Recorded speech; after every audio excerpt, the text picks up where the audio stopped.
I'm Daniel, and I've waited 20 years for this specific flight. Let me explain. Back in the 1930s, Purdue built the first university-owned airport in West Lafayette, Indiana. It had airline flights for much of its history, connecting to various destinations throughout the Midwest. But then, in the 1990s, the airport started to hit tough times, and the loss of federal funding for local flights really hurt.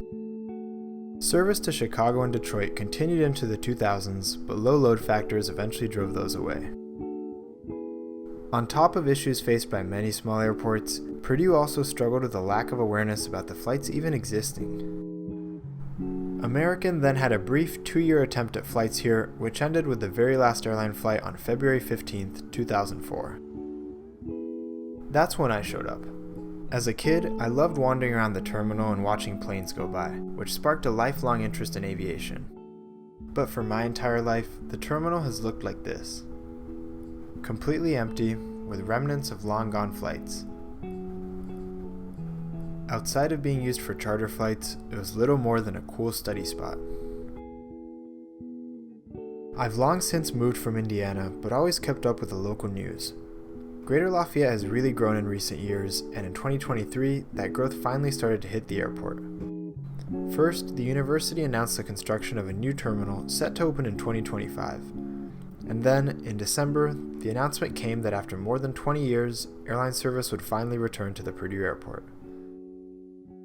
So now, let's get back to May 15th and get on that very first flight. It's 5 a.m. and we're headed out to the Purdue Airport. As the name implies, the airport is located on the university's campus and is just a few minutes away from downtown, making it really convenient to get to. After that quick 5-minute drive, we pulled into the parking lot and headed inside. Note that the airport is in the process of building a new terminal right next door, which will open in 2025. In the meantime, they did some renovations to the old terminal, so let's take a look. After walking in, you head straight down a long hallway, now complete with refurbished seating and Purdue marketing content.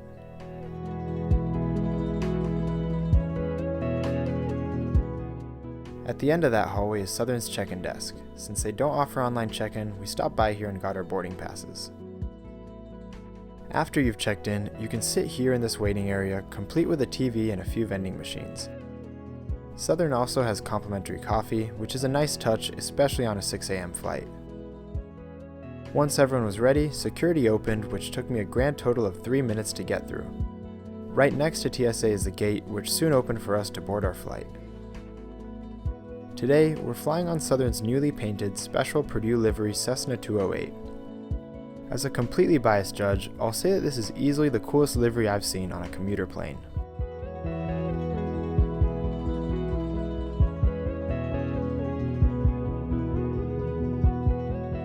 I hopped on board and headed to my assigned seat, number 7. It's a bit too dark right now, so I'll do an in-depth tour of the seat and cabin a bit later on.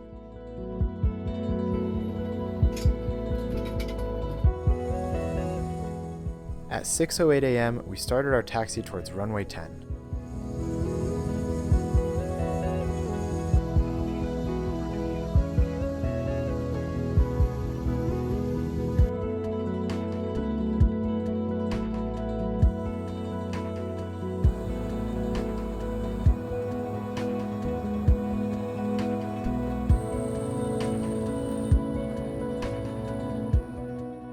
At 6:18 a.m., we took off over a rainy West Lafayette, hitting some light turbulence as we headed into the clouds.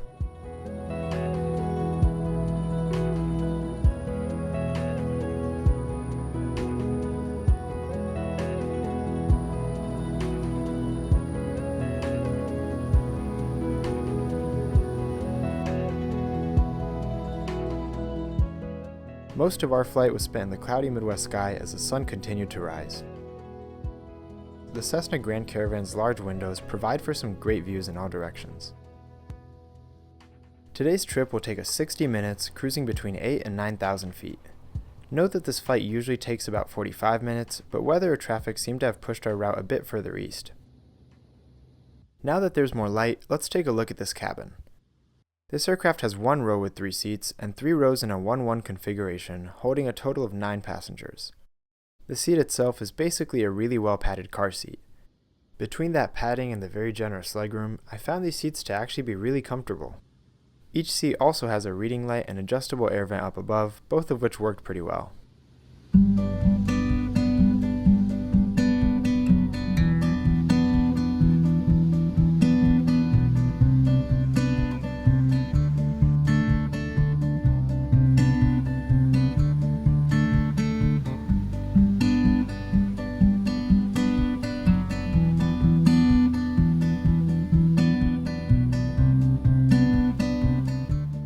About 40 minutes into the flight, we got our first glimpse of the Chicago region. While we queue to land, let's talk about the price and all-around thoughts on this flight. You can find the West Lafayette to O'Hare flight for as little as $91 on Google Flights, though Southern sells it for $99. Additionally, since Southern is partnered with American, Alaska, and United Airlines, you can book flights to or from LAF on their websites. For example, if you're flying from Los Angeles to Lafayette, you can go on AA.com, look up LAX to LAF, and in that case, the airline will just charge the price of the first leg in economy, plus about $100 for the flight to Lafayette. So is that $100 worth it? Maybe. Chicago itself is just a few hours from Lafayette, so these flights really are most helpful for people connecting in O'Hare.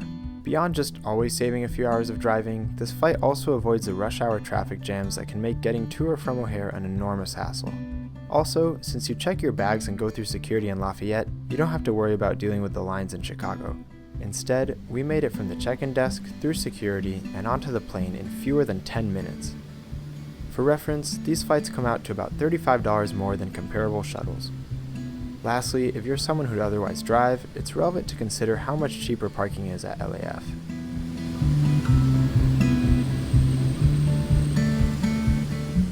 Because of the time zone change, we touched down on runway 10 center at 6:18 a.m., the exact same time that we'd taken off from Indiana.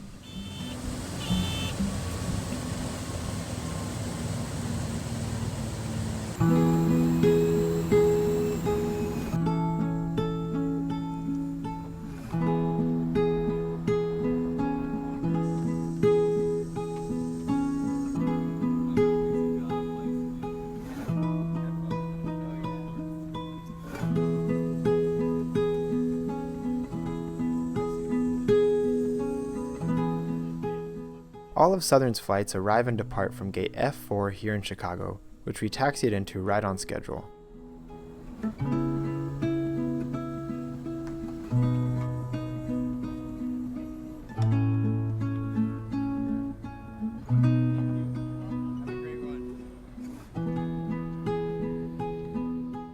After deplaning, we headed up into the main terminal.